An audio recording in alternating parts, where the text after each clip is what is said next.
ശ്രീ ആനത്തലവട്ടം ആനന്ദൻ, ഇപ്പോൾ കേൾക്കുന്നത് വയനാട്ടിലേക്ക് രാഹുൽ ഗാന്ധിയുടെ വരവ് തടസ്സപ്പെടുത്തുന്നത് ഇടതു നേതൃത്വമാണ് എന്നാണ്. ശരത് പവാറിൻ്റെ നേതൃത്വത്തിൽ ഡൽഹി കേന്ദ്രീകരിച്ച് ഇത്തരം ചരടുവലികൾ നടക്കുന്നുവെന്ന് അവിടെ കേൾവി. കേരളത്തിലും KPCC അത്തരമൊരു ബോധ്യത്തിലാണ്. അപ്പോൾ വരുത്താൻ കോൺഗ്രസും വരാതിരിക്കാൻ നിങ്ങളും വടംവലി നടത്തുന്നത് കൊണ്ടാണോ വയനാട്ടിലെ സസ്പെൻസ് ഇങ്ങനെ തന്നെ തുടരുന്നത്? ഞങ്ങൾ വരണ്ടെന്ന് പറഞ്ഞാൽ വരാതിരിക്കുന്ന ഒരാളാണ് കോൺഗ്രസിൻ്റെ അഖിലേന്ത്യാ പ്രസിഡന്റ് അഥവാ ഭാവി പ്രധാനമന്ത്രി എന്നവർ ഉയർത്തിക്കാട്ടുന്ന വ്യക്തി എന്നത് എന്തൊരു അപമാനമാണത്. CPM ഇടതുപക്ഷ പാർട്ടികളോ പറഞ്ഞാൽ രാജീവ് ഗാന്ധി ഒരു ബുദ്ധിശൂന്യമായ അഭിപ്രായം ഇവരുടെ പറഞ്ഞോ ഇല്ലെന്ന് നമുക്ക് അറിഞ്ഞുകൂടാ. രാഹുൽ ഗാന്ധി കാരണം ഇങ്ങനെ ഇവിടെയും കൂടെ ഞാൻ മത്സരിക്കാമെന്ന്.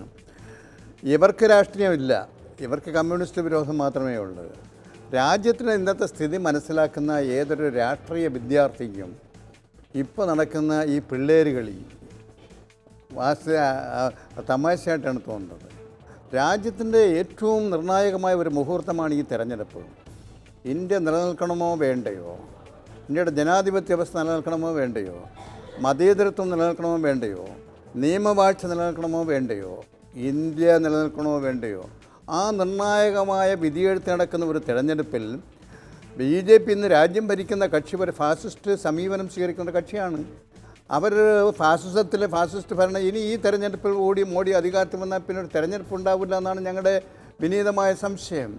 അങ്ങനെ ഒരു സിറ്റുവേഷനിൽ ജനാധിപത്യ മതേതര വിശ്വാസികൾ, നിയമവാഴ്ച നിലനിൽക്കണമെന്ന് ആഗ്രഹിക്കുന്നവർ, ഇന്ത്യ നിലനിൽക്കണമെന്ന് ആഗ്രഹിക്കുന്നവർ എല്ലാവരും ഒരുമിച്ച് നിന്നുകൊണ്ട് BJP അധികാരത്തിൽ നിന്ന് അകറ്റി നിർത്തണം, താഴെ ഇറക്കണം, തൊടുവിക്കരുത് എന്ന് വാശിയോടുകൂടി കഴിഞ്ഞ 2-4-5 മാസക്കാലമായി നടന്നു വരുന്ന ഒരു ചർച്ചയുടെ സമാപ്തിയിൽ BJPയുടെ കോട്ടയിൽ പോയി BJPയെ തകർക്കുന്നതിന് കോൺഗ്രസിന് എല്ലായിടത്തും സ്വാധീനമുണ്ടെന്നാണല്ലോ പറയുന്നത്.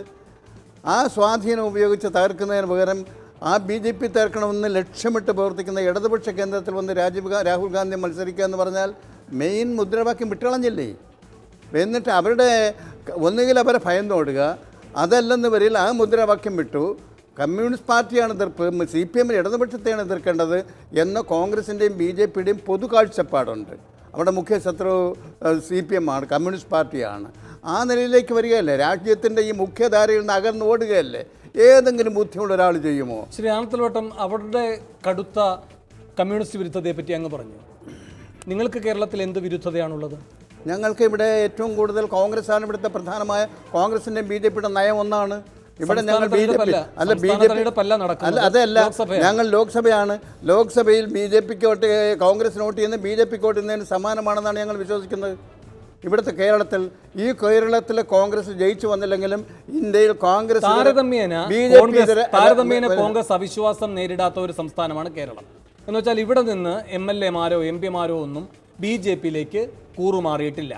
അങ്ങനെ വരുമ്പോൾ ഇവിടെ നിന്ന് ജയിക്കുന്ന കോൺഗ്രസ്സുകാരുടെ BJP വിരുദ്ധതയെ നിങ്ങൾ എന്തിനാണ് സംശയിക്കുന്നത്? നിങ്ങൾക്കുള്ളതുപോലെ തന്നെ തെളിയിക്കപ്പെട്ട BJP വിരുദ്ധതയുടെ ഉടമസ്ഥാവകാശം കോൺഗ്രസിനുമുണ്ട്. അല്ല, ഞാൻ പറഞ്ഞോട്ടെ, ഇവിടെ BJP വിരുദ്ധത അവർ കോൺഗ്രസ് ആവില്ല. ഇവിടെ 2004 ഒറ്റ കോൺഗ്രസ് ജയിച്ചില്ലല്ലോ.